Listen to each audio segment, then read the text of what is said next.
ವಿಧಾನ ಪರಿಷತ್ ಸದಸ್ಯರಾದ ಎನ್ ರವಿಕುಮಾರ್ ಅವರು ಇಲ್ಲಿನ ಕಲಬುರಗಿ ದಕ್ಷಿಣ ಸಹಾಯಕ ಪೊಲೀಸ್ ಆಯುಕ್ತರ ಕಚೇರಿಯಲ್ಲಿ ಸೋಮವಾರ ವಿಚಾರಣೆಗೆ ಹಾಜರಾದರು. ಫೌಜಿಯಾ ತರುಣ್ ವಿರುದ್ಧ ಅವಹೇಳನಕಾರಿ ಹೇಳಿಕೆ ನೀಡಿದ ಪ್ರಕರಣ ಸಂಬಂಧ ರವಿಕುಮಾರ್ ಅವರು ವಿಚಾರಣೆಗೆ ಹಾಜರಾಗಲು ಕಾರಿನಲ್ಲಿ ಬಂದಿದ್ದರು. ಜಿಲ್ಲಾಧಿಕಾರಿ ಕಚೇರಿ ಮುಂಭಾಗದಲ್ಲಿ ಕಾರು ನಿಲ್ಲಿಸಿದ ಬಿಜೆಪಿ ಪಕ್ಷದ ಮುಖಂಡರು ರವಿಕುಮಾರ್ ಅವರನ್ನು ಕಾರಿನಿಂದ ಇಳಿಸಿದರು. ಜೈಕಾರ ಹಾಕುತ್ತಾ ಮೆರವಣಿಗೆಯಲ್ಲಿ ಆಯುಕ್ತರ ಕಚೇರಿಗೆ ಕರೆತಂದರು. ಜಿಲ್ಲಾಧಿಕಾರಿ ಕಚೇರಿ ಆವರಣದಲ್ಲಿ ಬಿಗಿ ಪೊಲೀಸ್ ಬಂದೋಬಸ್ತ್ ಮಾಡಲಾಗಿತ್ತು.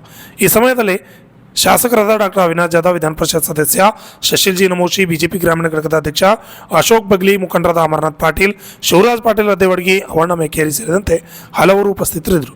Bureau report RJ news Kalaburagi. ಇದೀಗ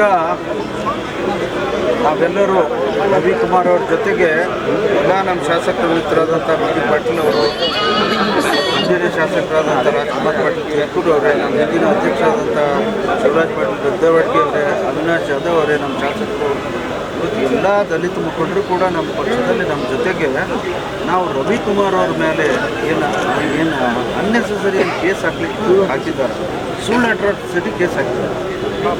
ಅದಕ್ಕೇನು ಅರ್ಥ ಇದೆಯಾ? ಒಬ್ಬರು ಶಾಸಕರು ಜನಸಾಮಾನ್ಯರ ಅನೇಕ ವಿಚಾರಗಳ ಬಗ್ಗೆ ಅವರು ಹೋರಾಟ ಮಾಡ್ತಾರೆ.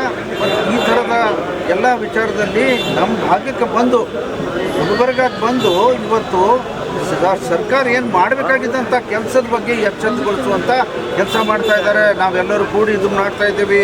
BJP ವತಿಯಿಂದ ನಾವು ಹೋರಾಟ ಕೂಡ ಮಾಡ್ತೀವಿ, ಏನು ಬೇಕಾದ್ ಮಾಡ್ತೀವಿ. ಇವತ್ತು ರವಿಕುಮಾರ್ ಬಗ್ಗೆ ಈ ರೀತಿಯ ದೌರ್ಜನ್ಯ ನಡೆಯೋದಿಲ್ಲ, ಯಾವ ಕಾರಣಕ್ಕೂ ನಡೆಯೋದಿಲ್ಲ.